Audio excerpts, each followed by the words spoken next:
Hello everyone, आज का challenge है मिनिमाइज ज़ोर, जिसमें बिट मैनिपुलेशन करके हम आंसर निकालना सीखेंगे एक बहुत ही आसान इम्प्लीमेंटेशन को यूज़ कर। तो सबसे पहले हमें एक टू इंटीजर पॉजिटिव इंटीजर्स दिए हैं, इसमें नम्स 1 और नम्स 2।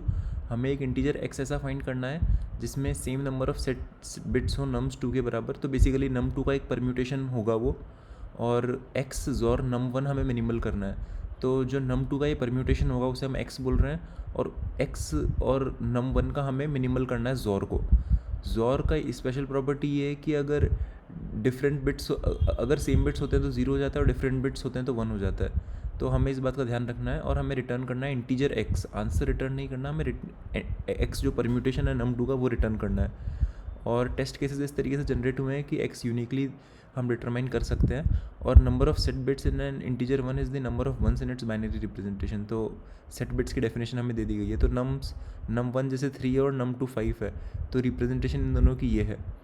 अब हमें क्या, अब integer 3 has the same number of bits. अब इसको हमें नम 2 को रीअरेंज करना है। तो इन्होंने रीअरेंज किया है इसको सच दैट 1 0 0 1 1 जब हमने बेसिकली इसको रीअरेंज कर दिया है तो 3 और 3 0 हो जाएगा, तो जो कि मिनिमल वैल्यू है। और आंसर हमने 3 रिटर्न की, जो कि परम्यूटेशन का वैल्यू है। 0 0 1 1 जो परम्यूटेशन का वैल्यू है वो हमने रिटर्न कर दिया है। अब जो दूसरी चीज़ है एग्जाम्पल, उसमें नम 1 हमें 1 दिया है और जिसकी रिप्रेजेंटेशन ऐसी है, और नम 2 ये दिया है। तो integer 3 has the same number of bits. अब इसको भी हमने रीअरेंज किया है, तो 0 0 1 1 किया है, और फाइनल आंसर हमारा 3 और 1 यानी 2 आ जाता है, जो कि मिनिमल है। तो इन्होंने जो 12 का जो परम्यूटेशन है वो 0 0 1 1 उसको 3 है, जो कि उसको रिटर्न कर दिया है। तो एक बात सिंपल सी है, इसको देख के ये क्लियरली समझ में आता है कि हमें नम 1 और नम 2 की वैल्यू को हमें मिनिमाइज़ करना है। तो हमें ऐसा करना होगा कि सबसे आगे वाला बिट है नम 1 का, जो सबसे मोस्ट सिग्निफिकेंट बिट है, जो कि सेट है 1, उसको हमें ज़ीरो की तरफ पहुंचाना पड़ेगा ताकि हम हमारे आंसर को मिनिमाइज़ कर सकें। तो सबसे पहले हम 2-3 स्टेप में इसको सॉल्व करेंगे। सबसे पहला स्टेप ये होगा कि जो सबसे ज़्यादा मोस्ट सिग्निफिकेंट बिट है नम 1 का, हम उधर जाकर हमारे जो 1 काउंट है, जो हमारा नम 2 के अंदर 1 काउंट है, उधर भी हम उधर 1 लगा देंगे, ताकि जैसे ये वाला 1 था तो हमने सबसे पहले यहाँ पर एक 1 लगा दिया। हमें दो वंस हैं जो हमें रीअरेंज करना है इस नंबर में। तो जब हम नंबर बना रहे हैं तो सबसे पहला सिग्निफिकेंट बिट हमें 1 दिखा है इसमें, तो हम यहाँ पर एक 1 डालेंगे। फिर हमें दूसरा जब दिखा है तो हम दूसरा 1 डालेंगे। सिमिलरली हमने यहाँ पर भी ऐसा ही किया कि सबसे जो सिग्निफिकेंट बिट 1 दिखा उधर हमने 1 लगा दिया, लेकिन हमने 1 लगा दिया, लेकिन हमारा एक और 1 बचा हुआ, हमें 2 वंस को रीअरेंज करना है। तो पहला 1 तो हमने यहाँ लगा दिया।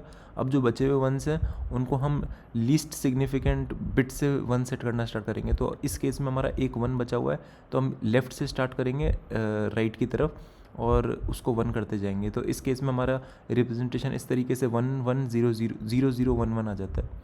तो इसको हम बस कोड में कन्वर्ट कर देते हैं फटाफट से। सबसे पहले हमने फाइंड किया कि नंबर ऑफ़ वंस कितने हैं नम 2 में, जिनको हमें रीअरेंज करना है।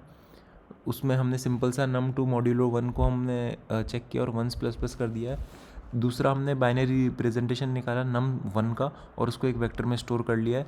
जो लीस्ट सिग्निफिकेंट बिट होगा वो लेफ्ट में है सबसे, और जो मोस्ट सिग्निफिकेंट है वो राइट में होगा।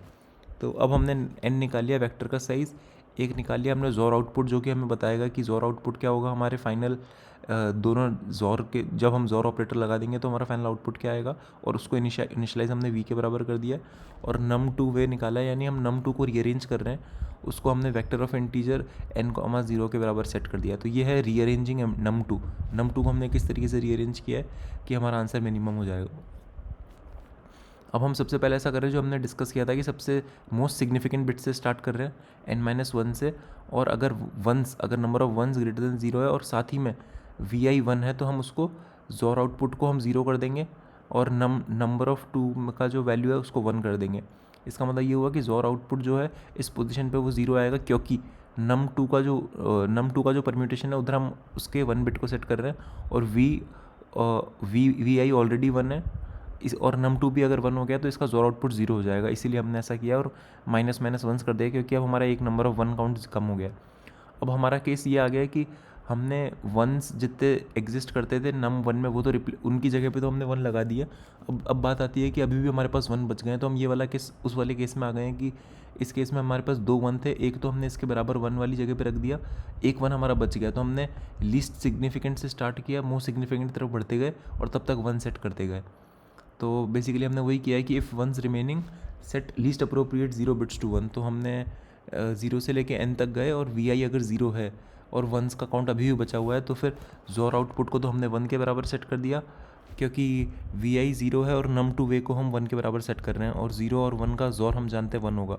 तो इस तरीके से हमने ये भी सेट कर दिया। अब बात आती है इसके बाद और इम्पोर्टेंट कि अगर अभी भी 1 बच गए, इसका मतलब हमारे इन वंस को हमें जोर और नम टू दोनों में पुश करना पड़ेगा। इसका मतलब काफ़ी बड़ा नंबर था हमारा, नम टू और नम वन से काफ़ी डिफरेंस था, इसलिए हमारे वंस अभी भी बच गए हैं।